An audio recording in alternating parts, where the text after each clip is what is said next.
Emirundi gisinga many times we think that it's because you're married that they should promote you.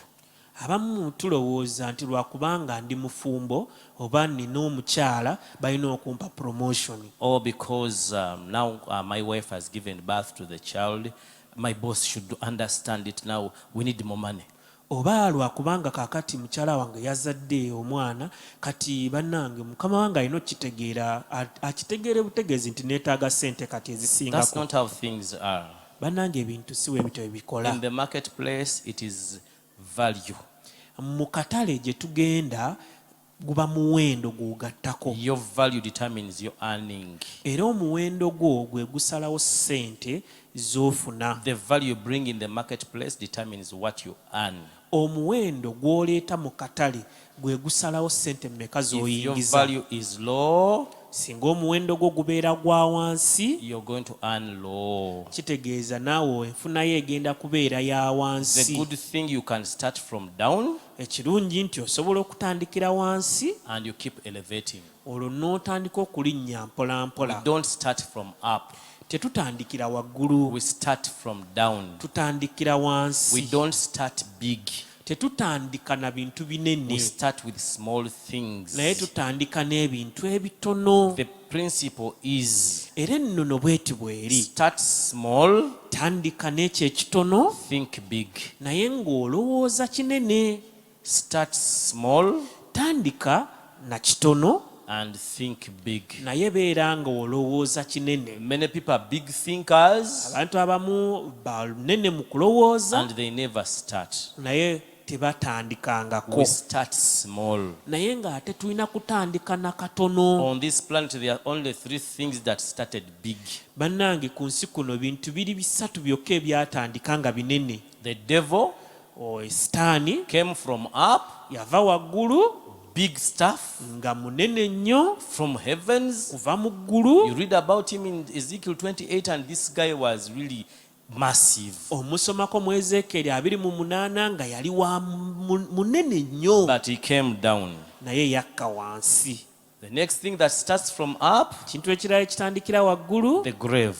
Yentaana. Starts from up, etandikira waggulu, then it goes down. paka weegenda wansi. Third thing that starts big, ekintu ekirala ekitandika nga kinene, the toilet. Ye tooyi. These ones, the latrines of Africa. Zino ze tumanyi pit latrine ez'ekinnyi. They start from up, zitandikira waggulu, and then they go down. ne zigenda wansi. So of the 3, which are you? Kakati ku bisatu ebyo gw'oli ki? Which if you are not there, the rest of the things you will see around, ebisigadde byonna by'ojja okulaba, they start small. bitandika nga bitono. So if you are among those 3, kati singa oli ku biri ebisatu, you start big. kati gwe tandika ng'oli munene. But my advice to you naye kyenkuwa amagezi ke gano, is start small, tandika n'akatono, but think big. tandika mpola naye ng'olowooza nnyo, olowooza kinene. It is not how much they pay you. Si nsonga ssente mmeka ze bakusasula. It is what you're becoming. Naye ekyo ky'ofuuka. That is very important. Ekyo bannange kya makulu nnyo okukitegeera. It is not how much your boss is paying you. Bannange ssente ze bakusasula wandibadde tozitunuulira nnyo. But what are you becoming at that job? Naye ofuuka ki ku mulimu ogwo gw'oliko? If you are an askari bw'obeera nga gw'oli asikaali and they are paying you 1 million, nga bakuwa akakadde kamu, and this young boy is a porter on a certain building, ne wabaawo ate ono omupoota ku kizimbe ekimu, and they are paying him 7,000 nga bamuwa shillings kasanvu olunaku, in 5 years, mu myaka 5, what is the askari going to become? asikaali agenda kufuuka Is ki? he going to become a major? Bannange banaamulinnyisa ne bamuwa amayinja n'afuuka meja. Is he going to become a captain? Banaamuwa amayinja n'afuuka kapiteeni. What are you becoming on that job? Ki ky'ofuuka ng'oli ku mulimu ogwo? It is very important. Kubanga kya makulu nnyo. Rather take a low paying job, waakiri twala omulimu ogusasula ekitono, but in 3 years, 5 years to come, naye nga mu myaka 3 mu myaka 5 you're egijja becoming an engineer. ogenda omulimu ogwo gugufuula inginiya. you're becoming a supervisor, nga gukufuula you're supervisor, you're acquiring knowledge, nga gulina you're amagezi ge acquiring gakuwa skill, era nga gulina obukugu bwe bukugusaamu, which you will personalize. ng'obukugu obwo ojja kgenda nabwo bw'ova ku mulimu ogwo nga bubwo. The next thing, Ekirala make ekiddako, sure that the job you're doing, fuba okulaba nti omulimu the gw'okola skill you're acquiring, nga n'obukugu bw'ofuna ku mulimu ogwo is not easily duplicated. tebusobola muntu mulala kubisaamu Kubikoppa mangu. kubikoppa mangu. Ensonga lwaki gwe yatandikawo sumbuusa olwazitandikawo neyibawo naye n'atandika ozisika kubanga zikoppeka mangu. The reason as to why everyone is selling sumbusas, it's because they can be easily duplicated. Ensonga lwaki bonna buli omu akola kabalagala kubanga mwangu kukola. The reason as to why everyone sells pancakes because they are easily manufactured. Buli omu si musawo. But not everyone is a doctor. Kubanga process y'okufuuka omusawo nnene. Because the process of becoming a medical doctor is big. Kati okuba nti osiika sumbusa just kutunula azikola atya n'okolayo enfu n'oziyiga. But just to manufacture sumbusas, it is very easy. You start by making mistakes until you perfect. So ky'ofuna ku mulimu si kyekikulu. So what you earn from your work is not the more important Ky'ofuuka ku thing. mulimu ogwo kyekikulu. But what you are becoming during that time is what is Omuntu important. bw'akuyita omutundire mu dduuka lye, When someone calls you that you become their shop attendant, aba akuwadde omukisa omunene ennyo. they have given you a very huge opportunity, golden opportunity. Omuntu aba akuwadde omukisa okuba nti akusasula ate nga bw'oyiga. That is an opportunity for you to be paid as you learn. Oyiga engeri gye bakwatamu bakasitoma, Because you are learning about customer oyiga care, engeri bw'asasula rent ow'emitwalo 5, and you are sente learning zivaawa. how they pay the rent and how they get that money, Oyiga biki ebitambula, and you are learning what things sell most. oyiga asasula atya emisolo. You are learning how they pay the taxes. Awo oli mu kuyiga ng'oyiga ate bwe bakusasula. In that process, you are learning. At the same time, they are paying you as you Naye learn. waliyo emirimu gye saagala kuneemiga kuba abantu bangi bagikola ate bajja kunyiiga, abantu banyiiga mangu, bajja kunyiiga. Kati waliwo emirimu nga oguliko naye nga ne bw'ogumalako emyaka 5 ogenda kusigala oli ekyo, terina kyoweeyongerako. There are some jobs I won't mention because many people are doing them, but even if you spend 5 years on those jobs, there is nothing you are becoming. Gukole ng'omanyi nti ogukozesa kufuna ntandikwa ekutwala mu ky'olina kukola. Use that job as you do it as a way to get capital in what you want to do. So engeri gye tunoonyaamu capital obwa buli omu ajja gamba nze n'ebintu byange bye njagala okutandika okukola nze lwakuba sirina capital. There are many people who say, I want to begin such and such a thing. There is something I want to begin, but I lack capital. Capital asooka bye birowoozo byo. The first capital is your brains, your thoughts. N'oba ne business idea ennungi, If you have a very excellent business idea, banka egisponsaringa. the bank can sponsor it. Banka ekuwa looni. The bank can give you a loan. Wegenda owandiike proposal ya business era abantu abakola ba consultant bo bakola mu mulimu gwa kuwandiika proposal ng'aziinaawo n'ogigula n'ogitwala mu banka n'ekuwa ssente naye olw'okuba si gwe wagiyiiya gwe ssente n'ozirya buli naye nga proposal is an idea. A proposal is an idea. There are very many specialists in writing proposals. You can go, they sell you a proposal. You get loans in a bank, but you fail to implement the proposal because it was not your initiative. Atalina capital kitegeeza tolina birowoozo.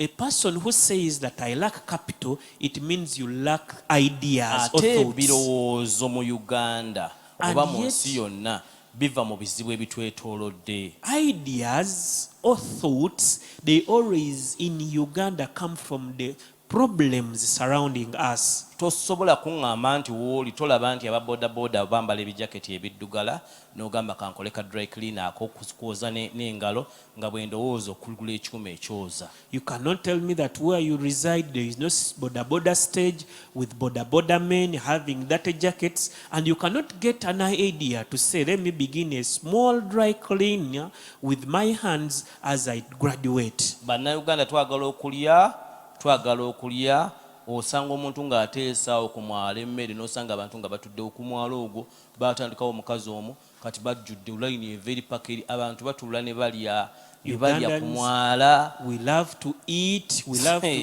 and whenever you can put food, people can eat, even if it is a dirty place, but food is there, people will sit and eat. Ideas tunula mu community mwova. Just look through the community where you come from. Capital omulala ava mu kitwandiise being a volunteer. Another capital comes from you becoming a volunteer. Baaka omuntu gw'ogamba nti ngenda kukolera bwereere. Abantu baagala ebyobwereere. Have someone you offer your free services to, because many people love free services. Mugambe ngenda kukolerako bwereere. Tell them that I am going to offer you a free service. Nze mbagamba saawa eno ne museenene ez'efula nti zimbula nyinsiga siddayo mu kusuubula siddayo mu kintu kyonna mvuga boda. I told you that even me right now, in case things become difficult a bit, I will not go back into business, but I will ride a boda. Kuvugira boda ne weewuunya nnyo mu jaketi etukula mu siniika ennungi mu jiini ennungi element tevaako ne galubindi zange nensooka nkuvugira boda ngitandika saa 12 ez'okumakya ne ngivaako saawa emu. Boda, I'm telling you, abagiriko tebababuulira minimum mitwalo 3. I can ride a boda, very smart with my element, with my sun goggles, from very early in the morning till late in the evening. Those people just don't tell you the boda men. But minimum amount is 20,000. Mubuuze omusoko omugambe twegagala kugiyingira naye mubuuze ofuna ssente mmeka olunaku. Get a boda person, befriend them. Don't tell them that you want to begin a boda business, but ask them, how much do you earn a day? Gwe naawe okimanyi ogirinnye okuva gy'ova n'omuwa omutwalo. You also know it, but you usually use bodas, and in a day you can spend 10,000 on a boda. N'osanga omuvubuka ng'agamba mbu anoonya mirimu n'oga buli serious. You find a youth saying that I'm looking for a job, and you ask them, are you serious? Then jukira nyini boda ayagala mutwalo. Remember, the owner of the boda only wants 10,000 from you on a daily basis. Gwe okoze 3. For you have earned 30,000. Otutte ebiri miramba. And you are taking 20,000. Ekibuuzo kyantawaanya abantu abagenda mu boda basiru oba basiruwalira mu boda, because omuntu ofuna emitwalo 2 buli lunaku n'osigala n'omusanga nga boda yabisa omupiira ng'ate yeewola ssente akolesa omupiira gwa boda. My question and my puzzle still is, are they the foolish people that go to boda business, or it is the boda business that makes people foolish? Because someone gets 20,000 on a daily basis, but you find them borrowing 3,000 shillings. Mulimu gwonna gw'otandikirako. Every job which you can use as a starting point. Usually think about it as one that is going to financial dream. You're not going to do never go and do any kind of work or job without a dream. Kubanga drive yaffe tuvuga tuba twagala kuva ku job tugende kuwaaka. Because it is usually our drive that we may leave the job and go to the work. Omulimu gwomba obakozesa ffenna gye tutandikira. Where we are employed as employees, that is our job, that is where we begin from. Osaba Katonda akwe promotion ku mulimu ogwo ajja gikuwa. If you ask for God to give you promotion where you are on your job, God will give you promotion. Nkuba makafaananyi ng'okola ku Kampala Solution Center. And I imagine when you're working at Kampala Solution Center, n'osaba promotion and you ask for promotion, n'akulinyisa n'akubanga wajja osiimula n'akutuusa ku computer ze, and even if you were a cleaner and now you are a tailor, n'osaba nnyo wano tukusabira Mukama akwe promotion, and you ask and you pray so much, we even pray for you and God gives you promotion. promotion etuuka nebanga gyetuuka gyekoma ofuluma bufulumi nga togenda kumuggyako kifo kye otuuse ku boosi eddala gye likoma boosi yaliyo ng'olina kukola ki funa exit. A promotion makes you to a point that you have reached all the levels, and the next person you have to displace is the owner of that company, meaning you just have to exit. Kati ekitegeeza promotion si kye kisinga. So, meaning promotion is not the best thing. Planning si kye kisinga. Planning is not the best thing. Ebibyo no biraba bw'ogamba planning kikulu nnyo. Tewali asinga Adolf Hitler ne Bin Laden okubeera ba planner.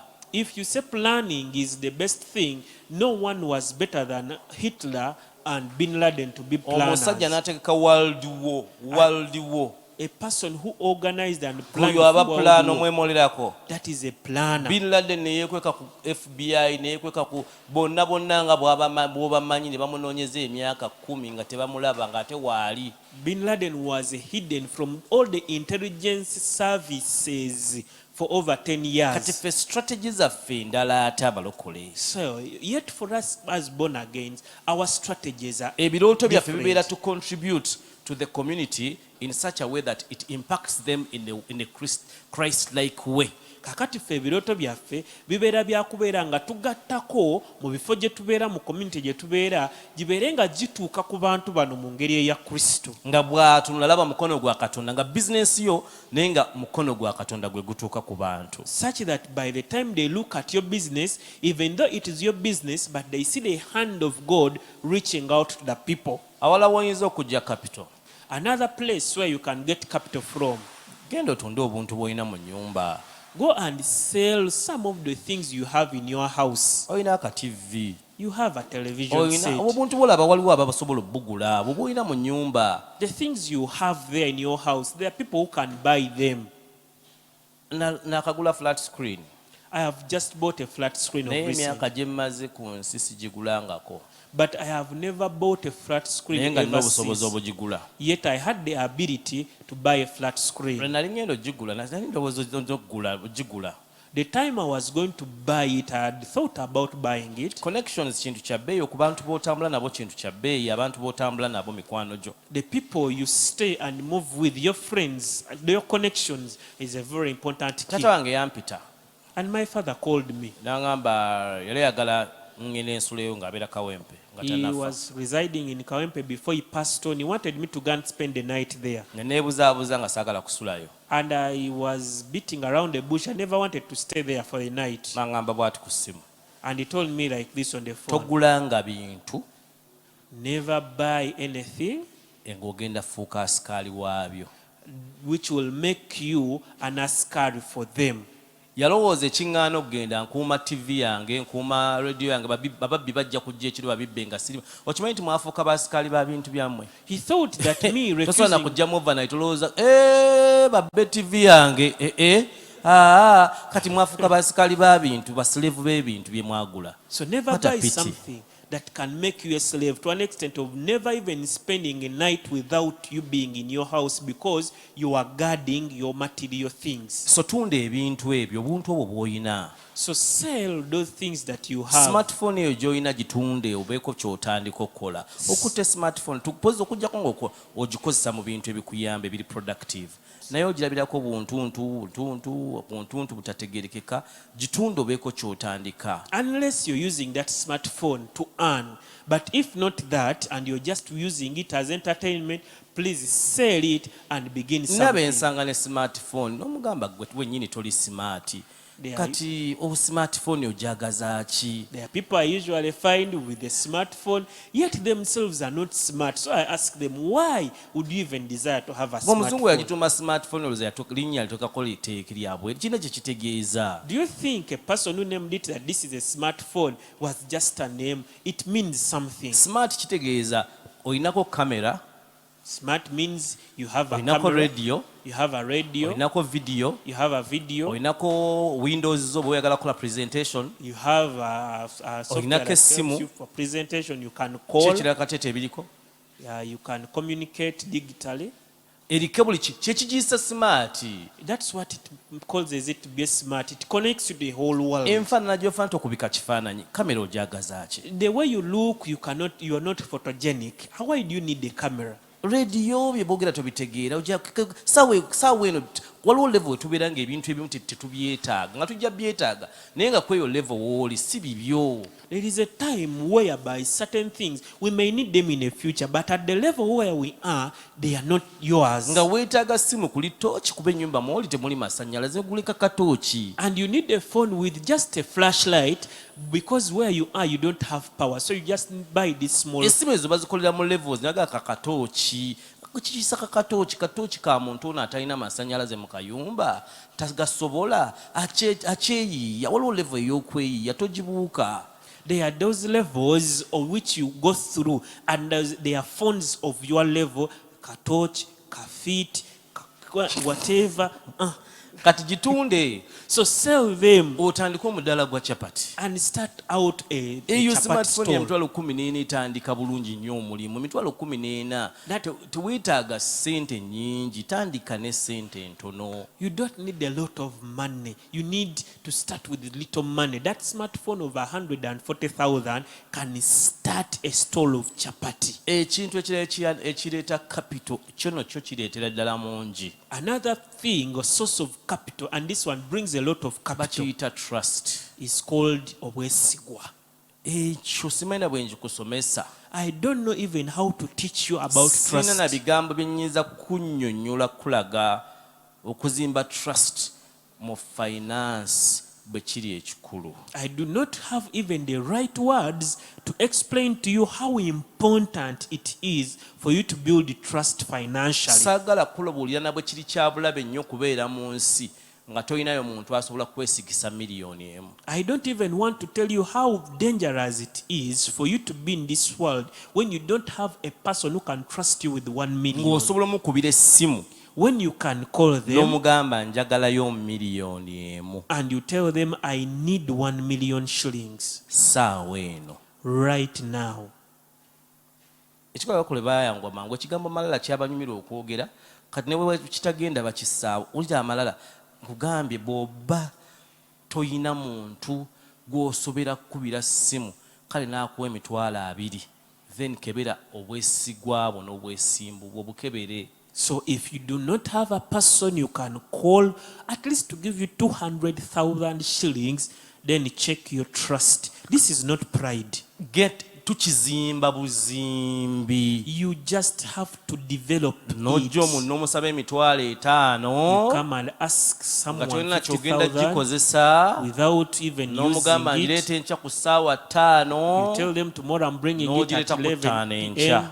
and you bring it tomorrow as you Kuwosa say. enkya n'omusaba 10 The next day you come and ask for 100,000. n'agikuwa They give it to you. n'omugamba njikuwa ku You Lwokubiri tell them I'm bringing it back on n'ogimuwa ku Tuesday, Lwokubiri. and you give it to them on Oluddako Tuesday. n'ojja n'omusaba emitwalo The 2 next day you come and ask n'agamba for siziweza nawo 200,000. They tell 15 you I have 150. n'akuwa 15 egyo They give you the 150, n'ogizza ku Lwokusatu lwe wagambye. and you bring it on the Olwo oli mu right time you kuzimba say. levo y'obwesigwa bwo mu ssente. Meaning you're now building your level of trust Sigambye nti oli financially. mulokole I'm not saying that you're not born naye mu again, ssente teweesigika. but financially you are not Ssente trustworthy. zikutawaanyaamu. Money disturbs you a bit. Oli ayinza n'okukubulira nti engeri gye yaziwadde omubuulizi w'enjiri omutwalo nakuwadde omuvubuka abadde abulira enjiri nga ndaba bambi ali bubi naye ngumu wakati ng'akunnyonnyola ebyo. Kugamba amazima fuba okulaba ng'otandika okuzimba level ya trust mu bulamu bwo. I'm telling you Ya the truth. sente. Try Twogera ku and sente. start to build your trustworthiness financially. Bazimba kizimbe. It is built.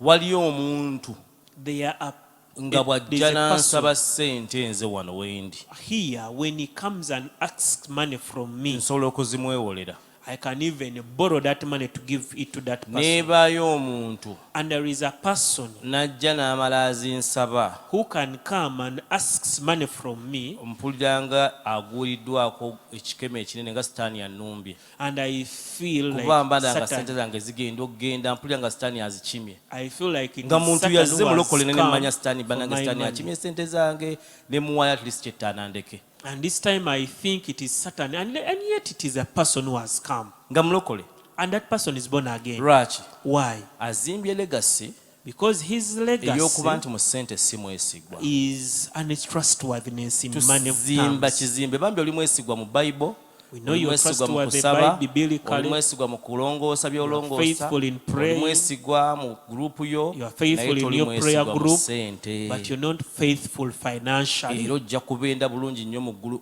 ojja kgenda mu ggulu bulungi nnyo ng'omwana wa katonda omwavu Laazaalo And you will go to heaven as a son of God who is poor like Lazarus. ebya ssente katonda tabiriimu Because money terms, God is not so much ye involved. yateekawo tabiriimu He is not involved. ye yateekawo principles mwe zitambulira For him, he just put their principles oba upon which musiraamu money yazikoze uses. principles ezo If it is a Muslim person who has performed those principles, azifuna the Muslim person will get the money. kuba bya ssente singa katonda yali abisalawo Because if it was God determining how much every bamafya person bandibadde gets, bali ku buzibu the mafia people could not get the money.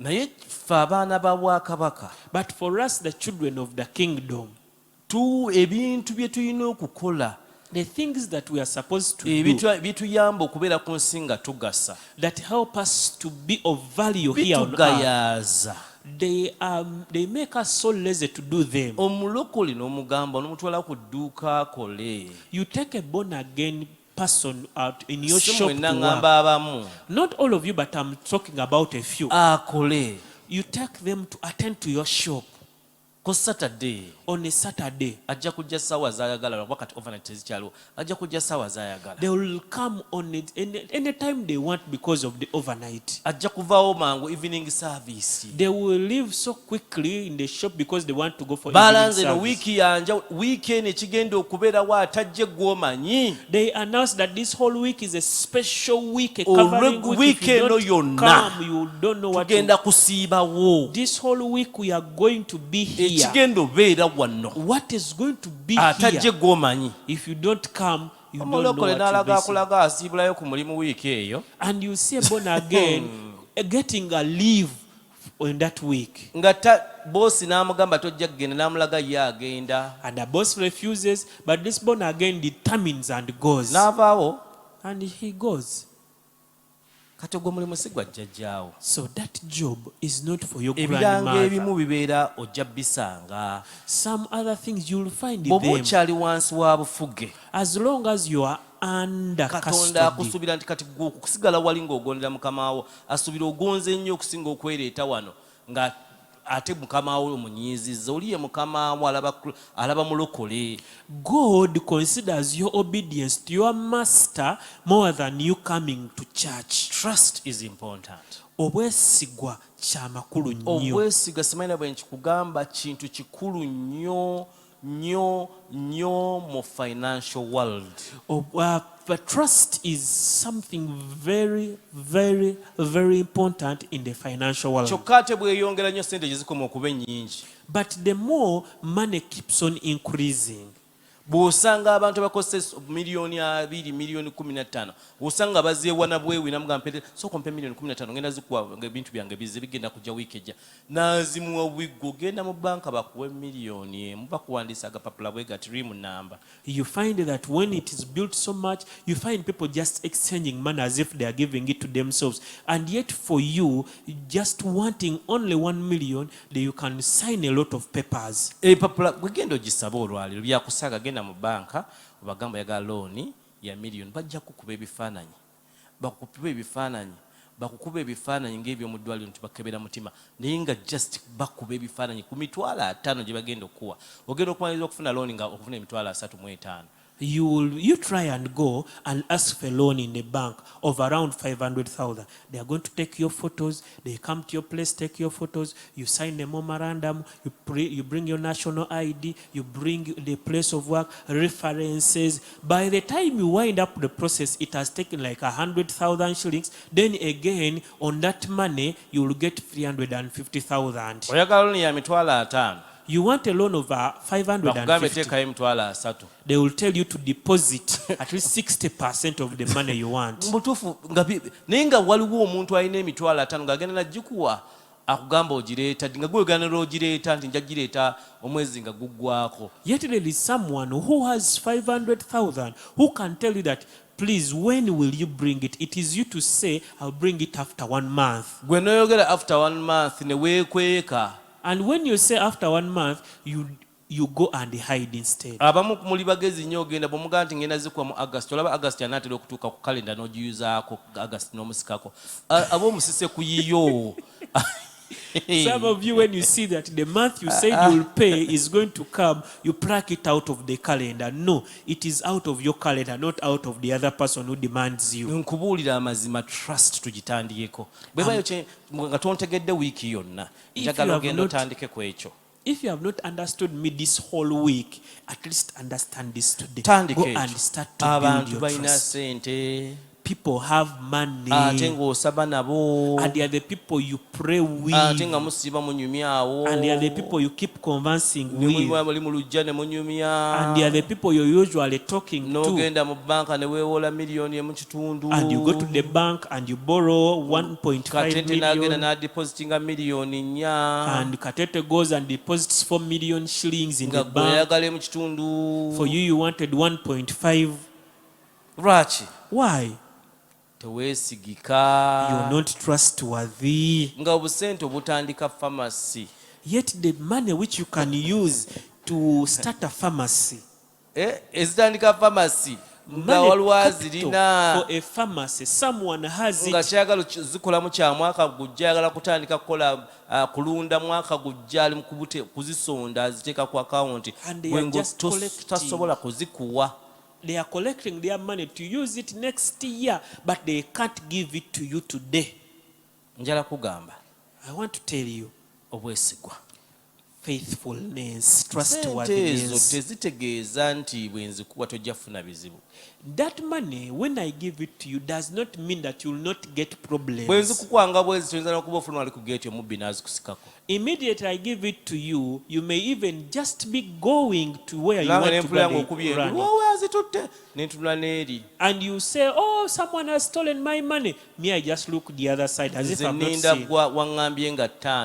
And me, I'm just waiting for the date you told me that you'll be paying my money. Genda mu kyalo mutunde ente zammwe mutundeeko akasonda ku kibanja olete miliyoni emu n'ekitundu y'omusajja ogimuwe nga bw'okaaba mugambe natunze kibanja kye tubadde tulinawo kyokka naye olw'okuba munange sente zizino nzireesa ayinza n'okugamba ddayo ogenda ozikozesa ojja kuleeta after 1 year naye bw'odda mu byokwekweka naawe okitegeera tolaba kyangwako teri byakukitegeera ku sente nakuwa sente zange toleeta sitole singa ebadde banka wandibigigambye.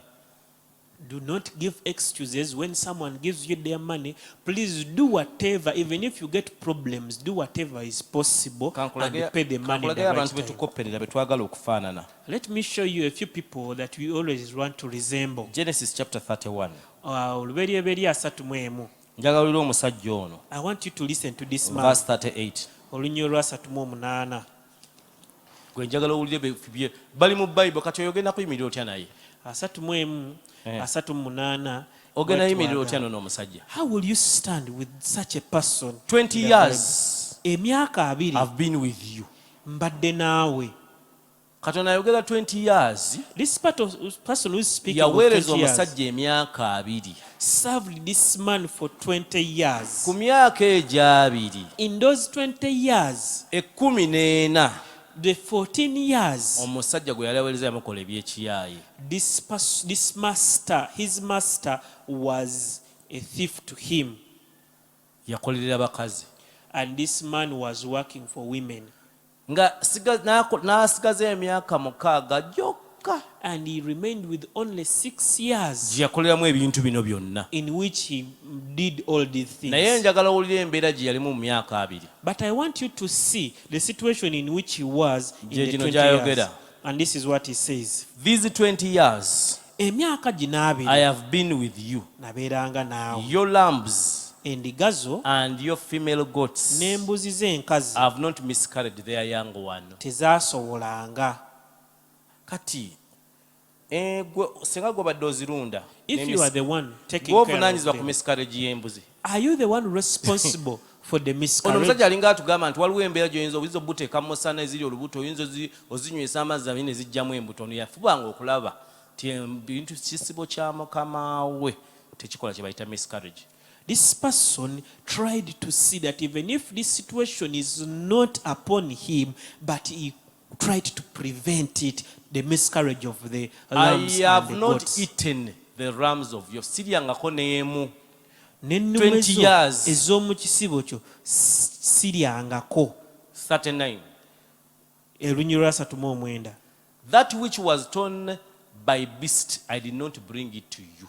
Eyataagulwanga ensolo saagikuleeteranga. Kati endiga bwe baagiryanga ekisolo bwe kyajjanga ne kigirya. So whenever a beast came and partook of the sheep, Ofuba okulaba okigoba n'okiggyako either obugulu oba omutwe. you could at least try to chase it and get evidence, the remains of that That's what you sheep. bring to the boss. Era ekyo ky'oleeta eri mukama 20 wo. years. Naye emyaka 2 Yakobo nga tabika. Jacob could not bring any bad Kati ffe news. twagala obika. So for us, we usually want to talk about the bad Ndaba sente misfortunes. zewampa nali njagala kukola muddala gwa chapati kati byonna byaggwawo obikira ani?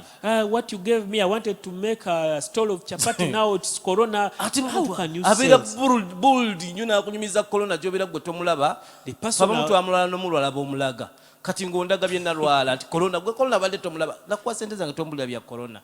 I gave you my money. Don't say corona, because some of us even got sick of it. So we are seeing it and experiencing Abasinga it. muli kunyumya ebyo ebya kolona muntu yakuwola sente z'omunyumiza kolona gwe.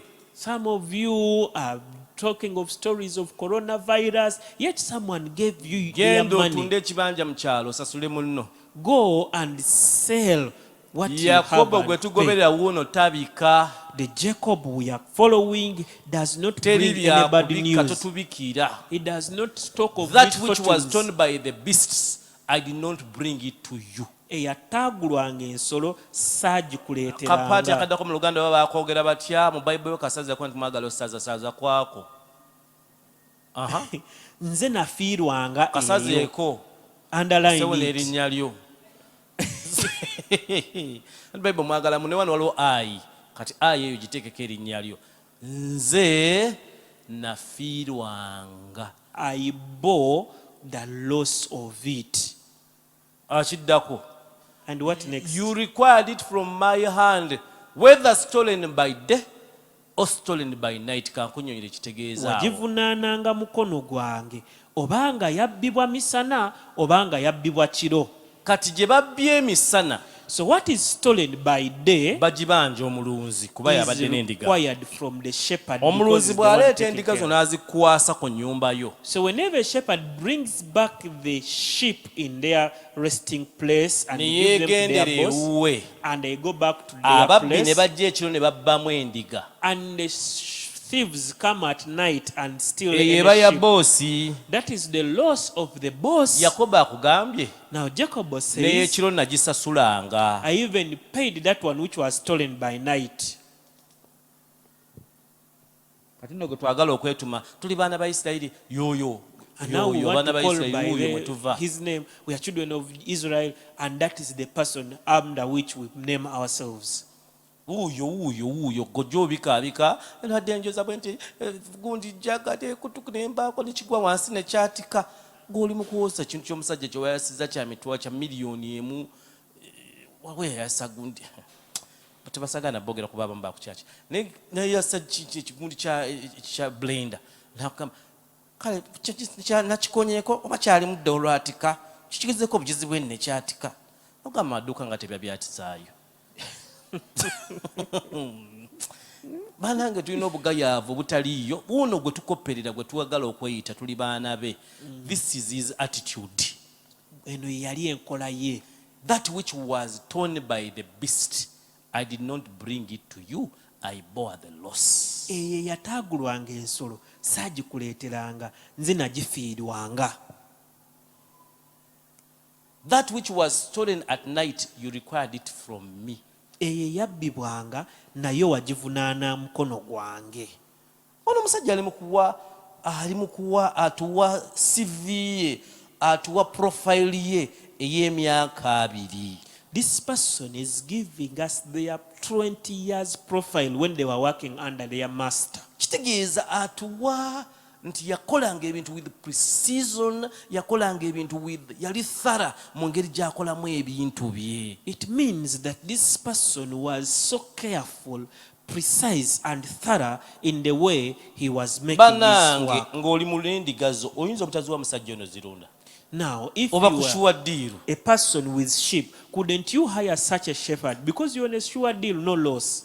Umanya teri loosi. You'll know that there is no loss at all. Naye gwe abika ne ku lunaku lwe bakuwadde omulimu nti otandika nkya jangu otandika enkya. But for you, who they tell, come and start tomorrow, Najja kunya. and then the starting day you come Badde late, sina gwe ndekera mwana. I had no one to leave my child with. Omugamba wadde opulaninze nagambye etandika enkya wadde opulaninze eki. And I told you, tell them, I told you that, please Nze start mbagamba tomorrow. ebituufu. Akyala mubadde mulina okukeera ne mukyala mugenda mwamugambye ajja atandika enkya najja nga mulinza omu n'asigala mukyala n'agenda ne mutuuka liti ku mirimu mbu yabadde nabadde sina gwe ndekera mwana obadde osaba omulimu wadde tomanyi nti olina omwana oba wamuzadde kiro. Musumba si byakusekera naye. And it's reality. Byeddala senga ogamba abantu bakuba masimu bakubuulire ebyekisiru bye tukolera ku mirimu gyabwe. Baboosi abasajja abantu abagagga n'abakazi abagagga bajja muno abantu muno mu kyaki yaffe sagala na ndala ne bakugamba n'omutwalira omuntu n'amukuddiza n'atyo mukuddiza nze naakawaayo nga bameka nga batyo banziriza babagobera eyo bbali n'atamukuddiza gwe yamumuwa gw'omubuuza omuwala wange ali atya sumba natya kubuulira naye Musumba kyogamba waliwo abantu abanoonya abakozi. gwe kateete kakasa abantu nti loosi yonna ababbe babazze ne babba kompyuta gojjo zisasula ogambe bwotyo gonoonya omulimu gw'oyogera ebyo olaba abantu betaakulwanire gwe ekigendo oyogera ebyo nti loosi yonna ebeera ku dduuka nze ngisasula tusooke nokakasa nti olina byosasuza oleme kweyogeza bweyogeza gw'olabe bwe tutaakulwanire kateete gwe kinkakase njagala kukola dduuka naye sina muntu ankolera sikyasobola kutula mu dduuka ababbi ne bajja ne balibbanga ffenna kati otandisa obirowoozaako kyono kyategeeza kati otandisa olowooza wedde osoma bisome mu bayibuli oyo kyategeeza agambye gye babba ekiro najje sasulanga ne kamera nezikwata ababbi nga zibazibba ate nzesasulanga oba mwadiirinze nga weekisiga kamera kati wuuno attitude yiyo weri mu Bible they recorded it and the Holy Spirit was this book of Genesis babi recordingira abaana abali mu kitabo kya Exodus. I don't know if you understand what I'm saying. The book of Genesis is written in Exodus. Sinaba kutegeera kankozese bantu ono Alani ye Genesis ono Kateete ye Exodus. Alani ono wa Genesis olw'okuba olw'ebigambo ebitandika ne wajja kabaka ataamanya Yusufu bwetyo butandika ekitabo kya Exodus. Ne wajja kabaka ataamanya Yusufu kyatwala omwoyo mutukuvu okukwata Musa atuwe sitore abaana bano batuuka batya wano we tubasomera batuuka batya mu Exodus. So Bible bakutandikira awo ne wajja kabaka ataamanya Yusufu tetwanditegedde ku Yusufu kubanga Musa awandiika ekitabo kya Genesis yaliwo bino byonna nga bimaze okubeerawo nga bali eno otandise okulowooza kyaku kirungi. So Genesis Anyway, kati nasala watu recording ebintu ebyo. Faba generation ya Exo. Yalina ensonga lwaki abe recording. These things that man did. You goloza Katonda na kupersonalizing. Katonda wa Ibrahim. Katonda wa Isaka. Katonda wa Yakobo. Gwe malage yogeza nti Katonda wa Katete. Bijja kuma ku kamwako nafe abakuliranye tetwagana musemberero wuwo muzibu. Bwaba akuyisa bwatyo. Ate bw'anaakwata kuffe. Okitegeera. Naye tugamba naffe twagala oyo. Kati Bible ya ddala. Katonda wa Ibrahimu. Tusooka ntulaba engeri gye yayisaamu Ibrahimu. Katonda wa Isaaka. Ntulaba engeri gye yayisaamu Isaaka. Katonda wa Yakobo bw'atyo bw'ayisa Yakobo. Kati oli wa ddembe omusuulawo, no option weeri sitaani. Oba oli wa ddembe omutwala eyo attitude gy'ayina. He expects us to be thorough ku mirimu. Gwakolera muyaaye Labani. Kojjaawe oli muyaaye naye this is the attitude he had ku mulimu. Abooluganda nitumala tubeera bwe tutyo tuyinza okutwala buli mulimu gwonna. Tuyinza n'otuuka mu Uganda nga lw'ekyo okuba nti tukola hours. N'ogamba Alan nja kukolera essaawa nnya ku famasiyo, Katete nja kujja computer nja kujja lwaggulo. Nga tujja kutuuka ne mukolabo nga tukola hours. Ate nga nange ngamba obudde bwompadde nkwetaaga bw'ojja. Kubanga bwe nzija bwe mba njoza ebintu mba njoleza Yesu. Gyo nakuwadde ekyokulabirako bw'omala okusiimuula ennyumba otegese wano wetutudde. Yategeseewo yenna. N'agenda abantu kali ku mulyango ne bamugamba leero Yesu. Yesu togenze wala. Kansala. Abo bonna baakusaaga naye n'obagamba nti Yesu yagenda okutuulawo. Oyinza okudduka emisinde okujja obbitereeza. Ffe bw'otegekera ebifo. Oyinza okudda n'obitereeza ne mu mayindi yo kirengedde. Katete ne bakugamba anti abantu bakusaasidde kankulimireko. Ne bakugamba nti ogenda kumoderatinga Yesu. Katete tewandiyambadde bw'otyo. Sisobola. N'enviiri singa nageze n'ezisalako. Kati senga ebintu bikola nga ababikolera Yesu. Maama. Senga ab'ebyuma babikola nga abakolera Yesu. Senga ku kamera kuliko ayimiridde ku buli emu. Pastor Denis yaliko. Senga ezo z'olaba kati kuliko ayimiriddeko bw'ati. Kamera bwegwira wano nga Yesu yagira tuddawa. Naye tukolera abantu wuuyo Yakobo. Senga tufuna attitude ya Yakobo. Nkubulira amazima. Mu Uganda abalokole tuyinza okumalawo emirimu. N'emizikiti giyinza otunoonya tugisiimuulire emuzikiti. Abagala mulokole y'abasiimula omuzikiti. Ng'abalokole bwe tunoonya abasiraamu batuzimbire. Omuntu ajja nakugamba amaze okukola omulimu n'omugamba omaze obuddugaza ng'amaze kikolako ekye naye nga biringa ataddugaza obuddugaza ng'agubiza. Nena mukwano gwange bamuyita Niko yagenda UK. Bw'atuuka UK Niko n'asiba enviiri afaanana yagenda n'abeera Southampton yanyumiza. Bwe yatuuka e Southampton n'agenda alina gundi gye yakolangako restaurant. Restaurant eri nga yakeera okugiggula. Kati okugiggula bo tebakaayana naawe essaawa ze baakugamba olina okuzituuka kubanga abantu bayita ku kizimbe alamu ekuba erina okuvaako yalina okuggyako alamu. Kati essaawa ze wagigyeko zikubulira ssaawa zozze. Kati yamanyanga lwaki omusajja amutegeera nti atuuka leeti. N'ategeera alamu. Olunaku lumu yali restaurant yanyumiza. Kiseera kyali kya winter bwe kityo ng'atandika. N'asiimuula emmeeza. Bwe yamala ogisiimuula kuba nali mugamba Niko lwaki tokola mirimu ng'ena? Nikola emirimu ng'ena ofune ssente Niko. Agamba nkubulire Denis. Ebyo mu Africa muli mu kuzannya. Gino byowulira mirimu ena omusajja omulimu gumu gw'okola. Tosobola kukola mulala. Oba okola. Bw'okola eri oli kuba kukola. Yangamba omusajja yamusiimuza akameeza n'atuuya na mu winter. kati eno tubeera mu byakusaagasaaga omuntu akolera ebintu ebitaliiyo. Please let us raise our standard. Let us raise our standard. This is the man. Just check the attitude. Katonda wa Ibrahim, Katonda wa Isaac, Katonda wa Yakobo. That is the Yakobo. Katonda we bwatyo bwamuyisa. Era chance nemala kukwata bituyogeza Katonda wa gundi, Katonda wa gundi, njagala Katonda wa gundi. Katonda we simwagala, njagala ona ali tested. Katonda malaga personalizing Katonda mu Katonda na personalizing omuntu nga mediocre.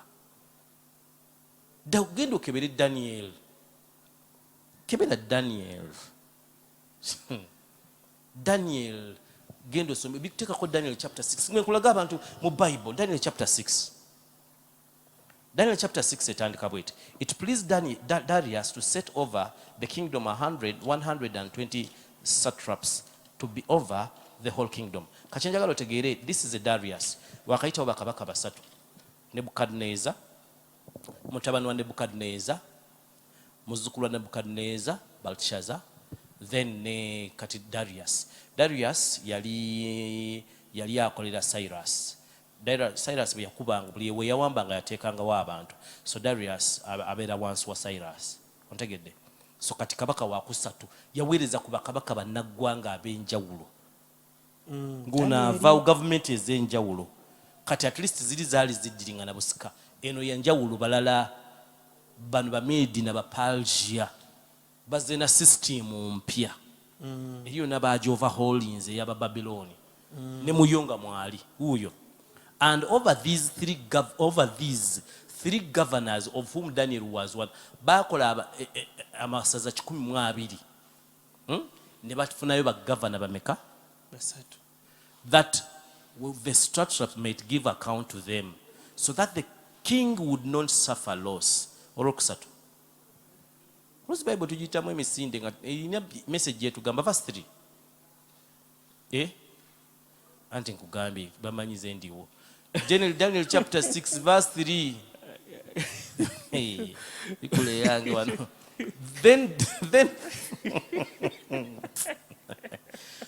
just read that verse. Then this Daniel distinguished, genda mu dictionary also mechigambe echo.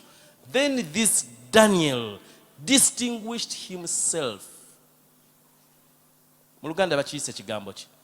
Awo Daniel oyo n'agulumizibwa. Kati bakyonoona Buluganda. Kiri distinguished himself. Okubeera distinguished kwe kuba nti bwe nzija n'enkola ekintu I stand out. What I do is my signature. I work on myself so much that my signature becomes my autography. Obitegedde mu Luganda bizibu. You work on yourself, you start working on yourself daily, that your signature becomes your autography. This is what this man is doing. Daniel distinguished himself above the governors. Yukira balonda abasatu kurimu bafuge bali 12. Nene mu kurimu gwe balonda abasatu. He distinguished himself above the governors, above the satraps, because an excellent spirit was in him. Because an excellent spirit was in him. What I want you to understand, Tebagament, he had a spirit of excellency. The spirit we have is a spirit of excellence. Fenna, omwoyo gwe tulina gwa excellence. Omwoyo mutukuvu is a spirit of excellence. Fenna tumuyina. Naye creating a culture of excellence is the spirit of excellence. Is the excellent spirit. Okuteekawo culture nga gwe buli kyokola excellent. Buli kyokola excellent. Wakusiimula meza excellent. Bakatambala excellent. Nga buli kyokola ekyamuleetera okubeera distinguished because an excellent spirit was in him. And the king gave thought to setting him over the whole realm. Oludako.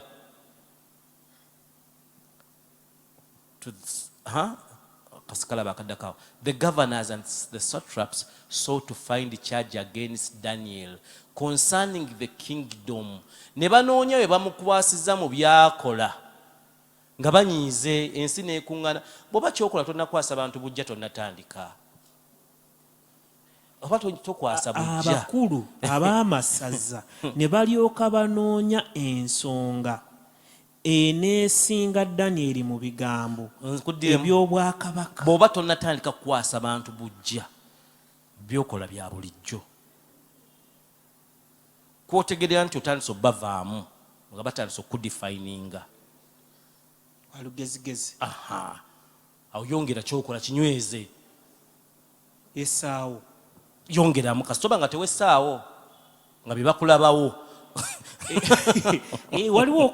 waliwo okwessaawo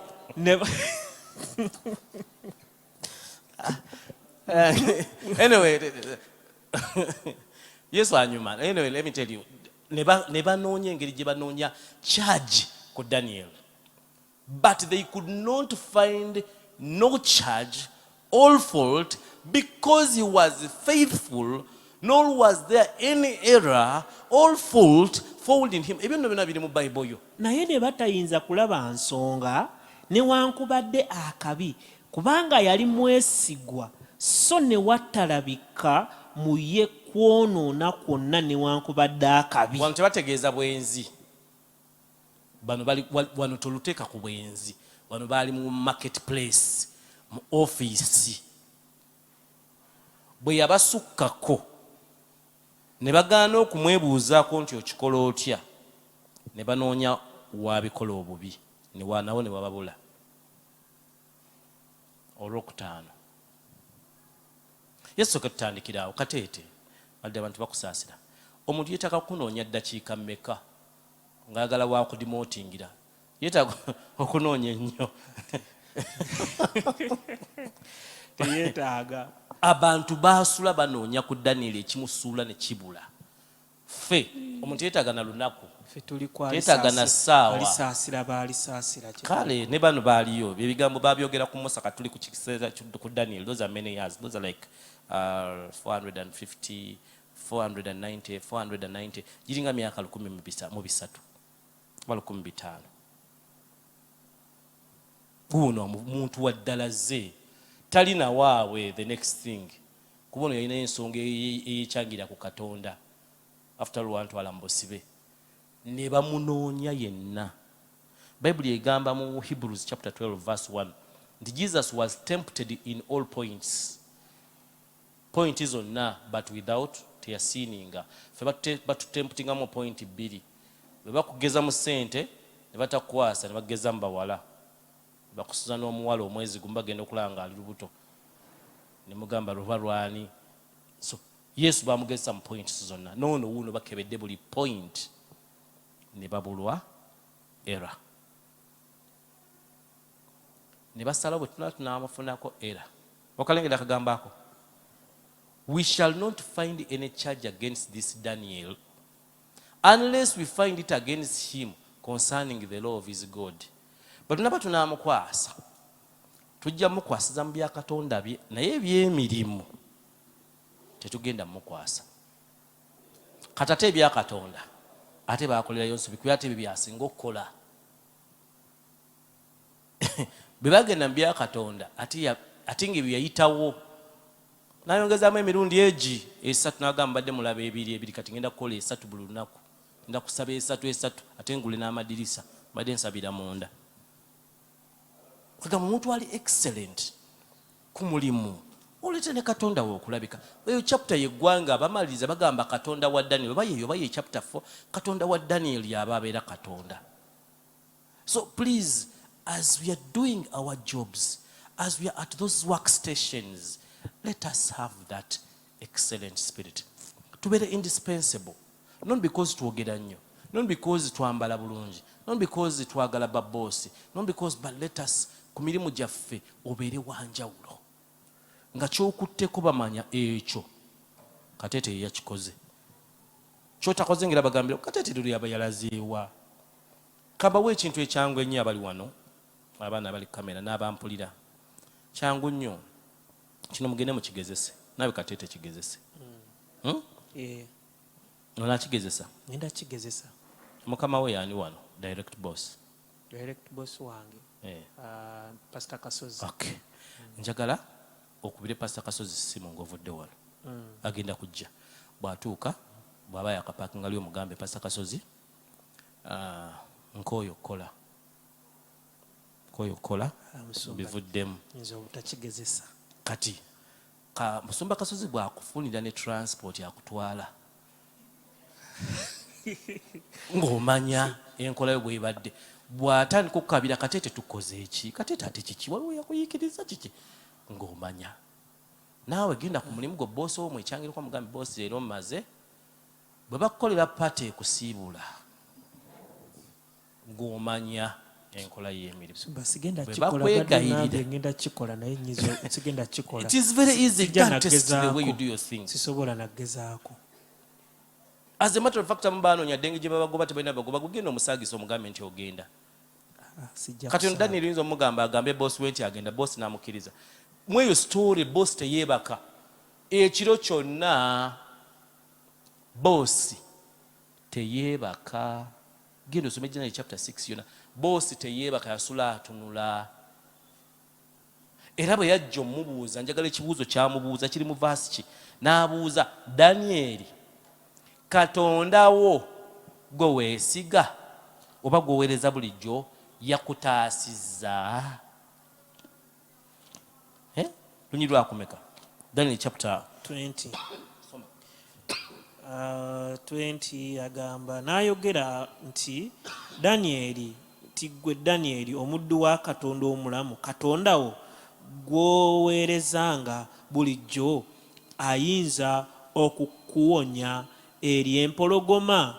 Daniel n'alyoka agamba nti kabaka nti ayi kabaka obeere omulamu emirembe gyonna Katonda wange yatumye malayika we n'aziba emimwa gy'empologoma ne zitankolako bubi. Njagala okujaganya kabaka kwe yalimu at that time kuba kabaka baamutega akakodyo Abapersia ojja kwegendeza ekibumbe ekiri mu chapter 2 tulina gold omutwe gwa gold ekifuba kya silver kati ebyuma ebyo bigenda bikendera mu value kati King Nebuchadnezzar alina obuyinza bwonna Abapersia tebalina buyinza bwonna King kabaka teyabanga na buyinza obuyinza bwavanga mu bantu baali nabo wansi bano be baamuwanga obuyinza obungi so ebirowoozo bye baaleeta ekintu kya sayiniza tasobola kirivasinga okujjako ng'akakiiko kazzeemu ne kakola ki kati yalina bw'ataasa baamutega akakodyo nga kakwasa mukwano gwe nga talina bw'amutaasa kyekyamusuza ng'atunula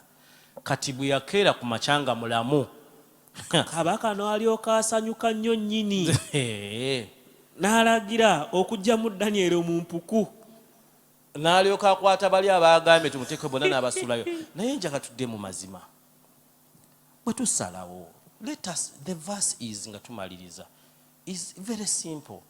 It is Paul yatuwa amagezi ago in Colossians chapter 3 verse 23 tuddemu tugisomya this is my last verse Colossians 3:23 let that be our driving verse nga tugenda mu marketplace egamba and whatever you do buli kye munaakolanga do it with all your heart mukikolenga n'omwoyo as to the Lord nga ku bwa Mukama waffe not to men so si ku bw'abantu. Tusobola okufuna attitude eyo nti boss ono gwenkolera Darius si gwenkolera nkolera Katonda. Darius natukane ku level n'agamba Katonda gwoweereza buli lunaku. Do you get that attitude? Can we have that attitude? Media ali awo Kadaama gy'oli omuwarabu oyo n'obanga akolera Katonda n'abanga tayagala contract neggwako ne bakuŋŋaana ng'aba abakadde be Efeso bwe bakuŋŋaanira ku Paul ng'agenda bonna ne bakukuŋŋaanirako mu Firika bagamba Omufirika abadde bamuzaalamu omwana bonna nga bamukuŋŋaaniddeko abakozi bonna abava ettake abavaawo abava Malaysia bonna ne bakutunuulira nga buli omu ng'agamba ekintu gundi kyakwatamu. Omusumba ababoosi abo banyiiza kati abo tebanyiiza kati go Labani kati gwe abo banyiiza bikigoyino omanyi Labani Isirayiri gwaweereza Jakobo okolerera Rachel mu Bible bamugisoma mutya okolerera Rachel tumba tuwulire ku Labani oyo nga tumaliriza kubanga baboosi teri bosi yenkana Labani naawe kati eti olira bannawe level ndala tuwulireko okulaba akuwa level kwaya musumba bosi guwimiri n'agikanyuga eri n'akola ki ogifumbye ng'ogifumbira Yesu kusabira kyokka ye n'alaga Labani nti kusabira ofune sitaani ku boss gwe bayita Labani ojja tegeera nti waliwo boss abatasaaga abatakola ki abatasaaga. verse 20 verse 19 verse 18 chapter 29 Chapter 29. eraga nti Yakobo bwe yalaba Rachel Labani n'amuyita n'amubuuza oyagala ka Rachel nti nkaagala mugamba ogenda kusasula ki nanga myaka 7 Bayibuli egamba nti emyaka 7 gyalinga essaawa obusaawa yaziyita ssaawa it was like a few days. That is verse 20. Tizalinga ennaku entono ennyo. Then Labani n'ayogamba ngenda kuwa mukyala we ennaku bwe zaggwako n'agamba ngenda kuwa mukyala wo bugenda okukya nga yamuwadde kireeya gw'ataayagala bulijjo akiraba bwe kiri awo tasobola ne bagambye kikolera ennaku 7 yatazikola yatazikola n'amusibamu leya golabe ebino bye tukola wano tubikula ku bakyala tewamubikula bayinza okukusiba leeya Labani yakitandika kati kwetaasa tebakusiba leeya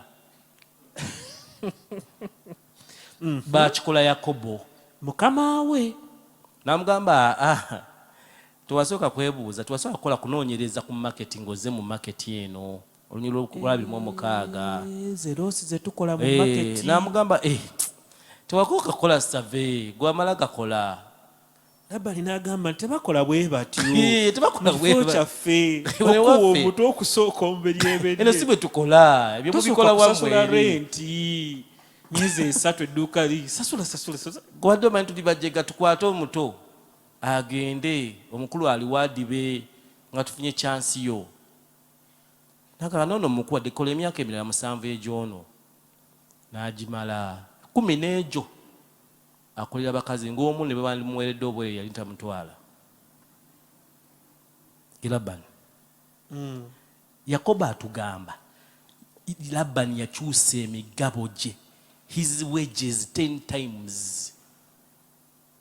10 times chapter 31 yakyusa emigabo gye 10 times jalowooza eboosi nga muteesa nti era agenda kuwa emitwalo 10 naga tewawulidde nagamba gye Zimbabwe ziba zitegeeza ngenda kuwaamu 7 nale mmanyiza wano kati kolera 7 nomalaga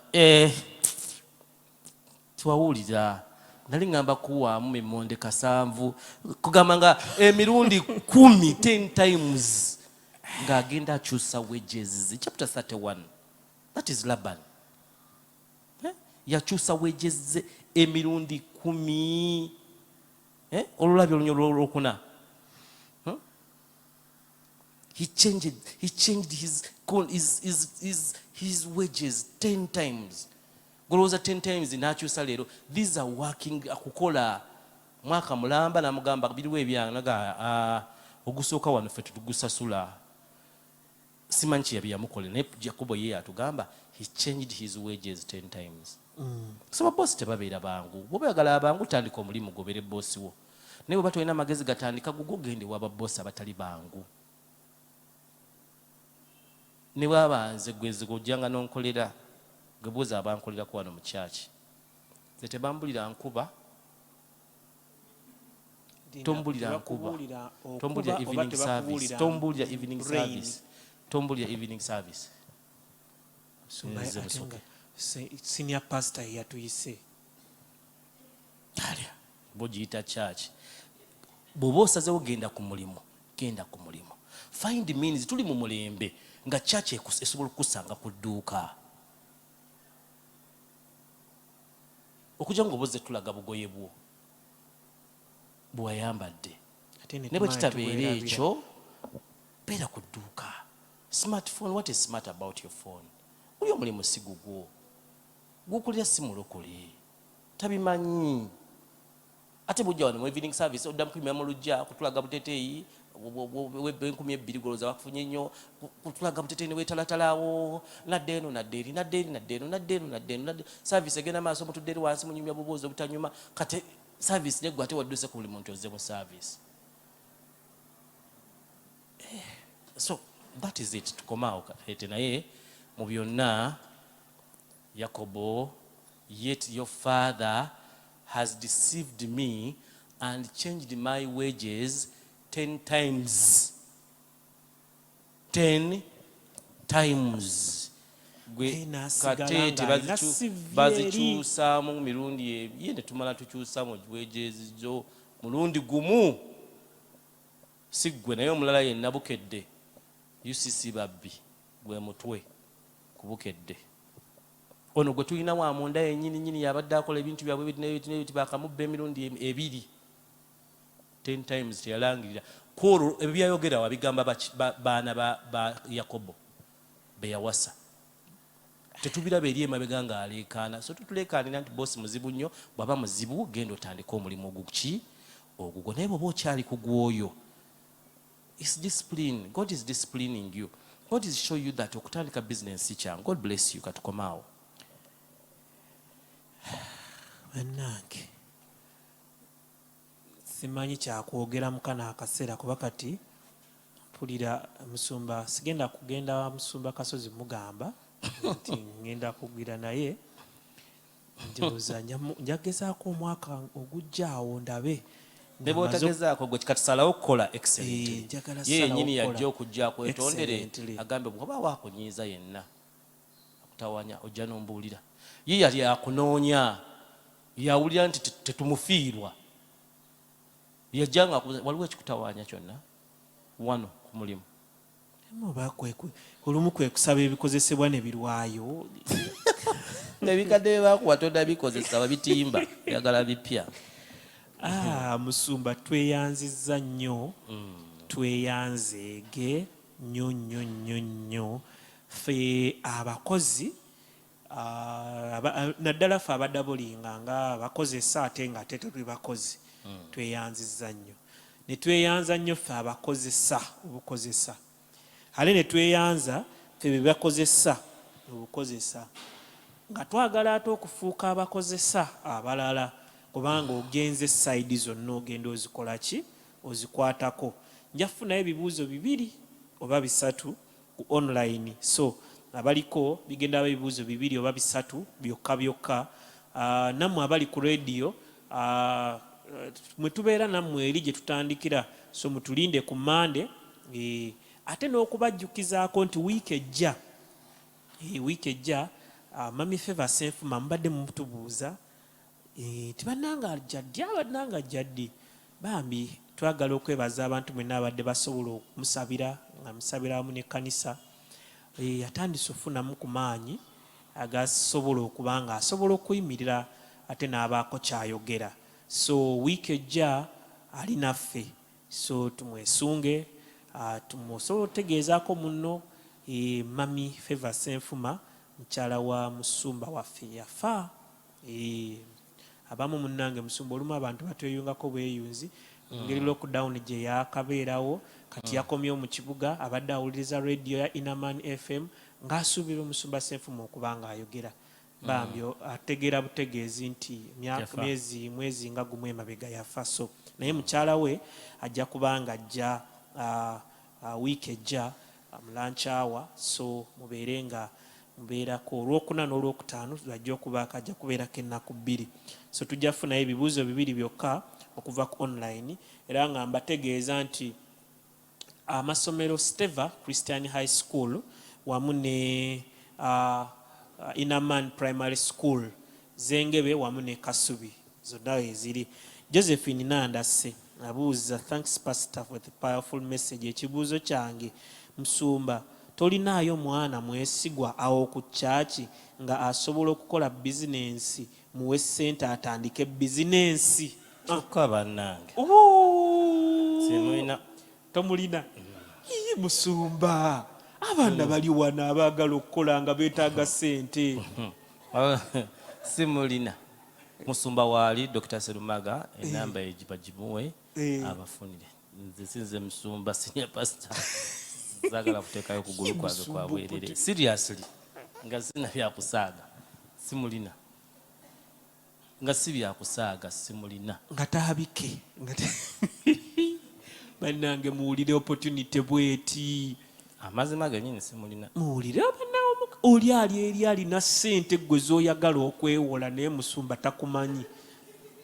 takumanyi nti osobola mbamanyi naye manyire bye musobola okukola musaba nnyo yesu mukama katonda ow'ekisa tosobola kwagala bawala ku mulimu naye ku mulimu tojja kukola naye nga babawala tobasobola nosobola nakwenda infact tojja nakubba ssente zizze mbayina nga tojja nakubba ssente zizze naye ng'okola tajja kukola edduka lijja kubanga liggale deire edda musumba Nandasi agamba ono amuwe ssente yatandika bizinensi ye alizimuwa katente mukusizeemu Nandasa munfunire Nandasi tojja gende wa pastor but seriously they're not joking it is hard and those opportunities are there Nandasi ayinza okuba tasaaga sirowooza nga asaaga kubanga mutera okulaba comment we katete yisa mu mutwe gwo mu baana b'omanyi yisaamu mutwe nga temwogedde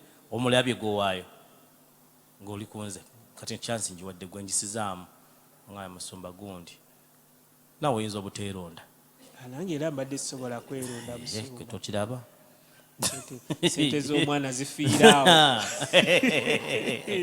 zakoledde emyaka 2 najja wano teri kubika kama katonda olagiri abupuloti bwo gye buli manyiyo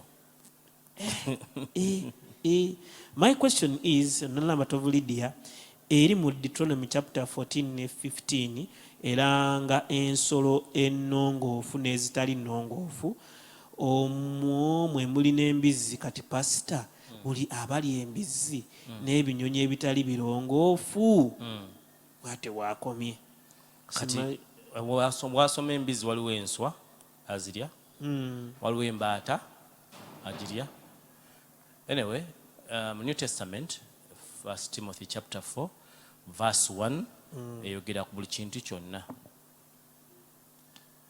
1 Timothy chapter 4 verse 1 1 Timothy Timoseewo ekisooka nya lunyiri olusooka now the Spirit expressively says that in the latter times some will depart from the faith giving heed to deceiving spirits and doctrines verse 2 olw'obunnanfuusi bw'obulimba verse 2 genda kuluddako walulya olugamba nti buli kintu kyonna kubanga buli kitonde kya Katonda kirungi so sewali kya kusuula bwe kitoolebwa n'okwebaza kasita okitoola n'okwebaza kubanga kitukuzibwa kigambo kya Katonda na kusaba Katonda kyagaana manya lwaki akigaana at that time omusala gw'abakabona tombuuza olunyiriri omusala gw'abakabona yali nnyama. I just want you to imagine bakabona nga babawa embizzi kyekibandibadde babeera ebisavu by'embizzi nga naye baali bagibaleetera bagibawa si nti Katonda yali atya embizzi mbw agitya ng'amasavu bwe gagitya no in fact yali ayagala okuteekawo distinction abantu bano bembagaana ekintu kino yateekawo ebintu kwagaanira era bw'aleetera Peter mu chapter 10 n'amuleetera sheet okuli ebintu byonna bitaliibwa Peter n'agamba Yesu nze Mukama sibiryanga kunamugamba togaana kye ŋŋambye kulya kye nnongooseza mu si kirongoofu so mu Acts chapter 10 yabiwa Peter abirye so mindset kikulu nnyo Katonda bw'agamba nti kati kino nkitadde kirye naye ate waliwo kye bayita maturity Romans chapter 14 bw'oba kateeta osobola okulya embizzi nze nga sigirya maturity yo bw'otuuka wendi tolya kyokka ate nange ne baŋŋamba nawe ekera okubeera omutukula oleme kutandika kwogera ku bantu ti oyo yali embizzi nga ate baagigaana nange ne baŋŋamba nkule kyokka nange ne baŋŋamba tonteekako obukulu bw'okugindira wano mu maaso ontegedde Bible balansinga amiina musumba Lubega Patrick agamba munaye kateete gamba musumba ndi commending laki tagambye nze tatandabayo temanyi kubanga trust yange trust ye itemu yange awo so mukama abawo omukisa mwebale nnyo mwebalire ddala abasobodde okuba naffe wiiki yonna bwebadde nziramu okubagamba abali ku radio abatulaba abatuwuliriza mwenna whatsapp namba yaffe 0706 540 102 0706 540 emu 02 540 ya whatsapp namba yaffe kusobola okufunira obubaka bwaffe nga buno naawe otweyunzeeko olwaleero bw'oba otuuse ku whatsapp namba eyo osobola okugamba munnange mpa okuva omusumba gye yatandikira kubazza azimba bino ebintu oba biwulidde n'obiteeka mu nkola nsuubira nti obulamu bwo busobola okukyuka mu bigambo by'ensimbi so beera nga ogabanako n'omuntu omulala abali ku YouTube ne Facebook tubagamba mujoininge WhatsApp group yaffe si lwakubanga temufunye bubaka buno naye naawe osobole okubugabanako n'omuntu omulala oyo gw'omanyi kuba bino si byabalokole bokka gw'omanyi nti asobola waliwo omuntu nga onaamubulira Kristo tajja bitegeera naye kasita onaamuwulira eriya y'okukola ate anaayitira awo n'agamba ebintu bye waŋŋamba byankolera mpaayo kati ebirala olwo ate onaamubuulira ebya Kristo so beera nga obeera muddu mwesigwa naawe kolesa talanta yeeyo gy'olina talanta yinza okuba yakusharinga nga yeemujuluga newe sharinga ali ku Facebook sharing eyo ye talanta gy'olina mu kaseera kano ali ku YouTube liking ye talanta gy'olinawo tugamba babuulidde kati nze sina kyakola ako koolina akatono ako kukolesa just kulikinga tap kusubscribinga tap kusharinga tap. Ask your pastor Sameka. Ask your pastor sawa mwenda tugenda kubeerako pastor Sakiranze ne pastor Kasozi. So abali ku online mwetegeke ebibuuzo byammwe pastor Sakira agenda kubeerako pastor Kasozi wamu ne pastor Denis.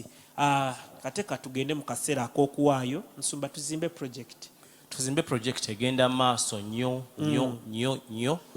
mukole bulungi ku mirimu aba mukolera organizations ennene nga bw'okola obulungi esobola n'otusponsoringa esobola okujja neyingirimira mu kubuulira amazima omuntu ng'okola bulungi ku mulimu bosi ono mugamba munnange bosi nga batasobola kuwa miliyoni 2 oba miliyoni 15 basobola kuwa seminti 5 busabwa seminti 5 naye nga kampani ye esobola okujja negamba olwekyo tubawagiddeyo n'obusawo 5 obwa seminti just kuba nti oli mukozi mulungi so nsaba mwenna abali eyo batuwuliriza tuzimbe project egenda maaso buli kyonna kyosobola okukola oba olinayo omuntu gwosobola okugamba nti oli mu kuzimba yeekaalu n'asapootinga oba ggwe tukyazimbira ddala abeeyama mugende maaso abatanneeyama mufube okola nti mweyama mutuukirize obweyamu obwo tube nga tulonkinga tutandike twetaaga millions nga 5 minimum okuba nti omulimu ogwo gukolebwa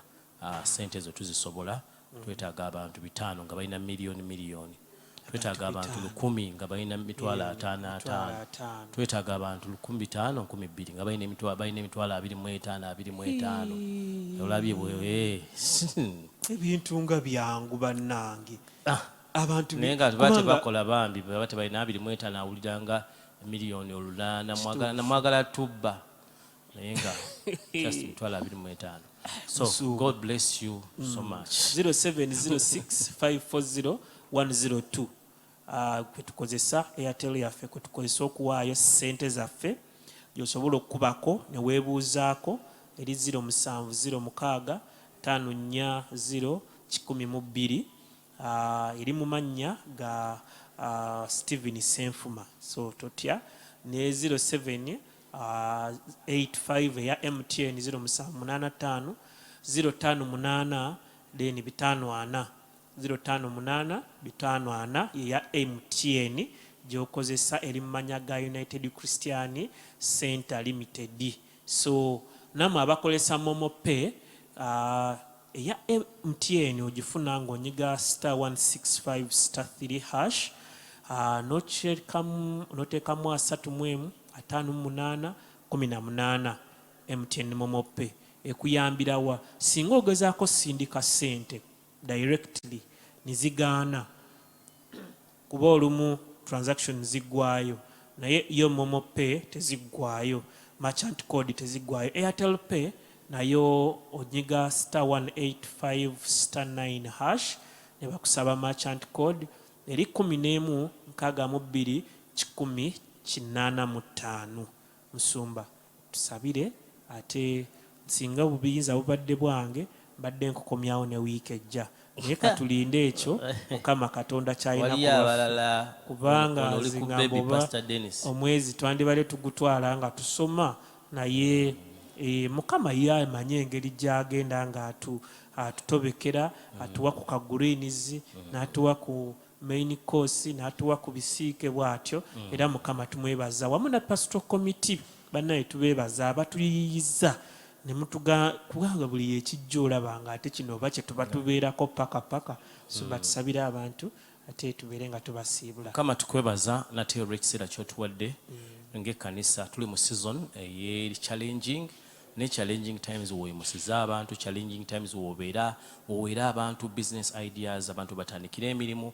Tusaba weekend ebadde yogera ku kukola wabeerewo abantu abagolokoka okukola obulungi bye bakola, wabeerewo abantu abagolokoka okutandikawo emirimu, wabeerewo abantu abagolokoka okukoowa babaddewo akamala emyaka 2 nabo baveewo bagende bakole ebyabwe. Tukwebaza kubanga okikola mu Kristo Yesu Mukama waffe. Amen. Kama abawo omukisa.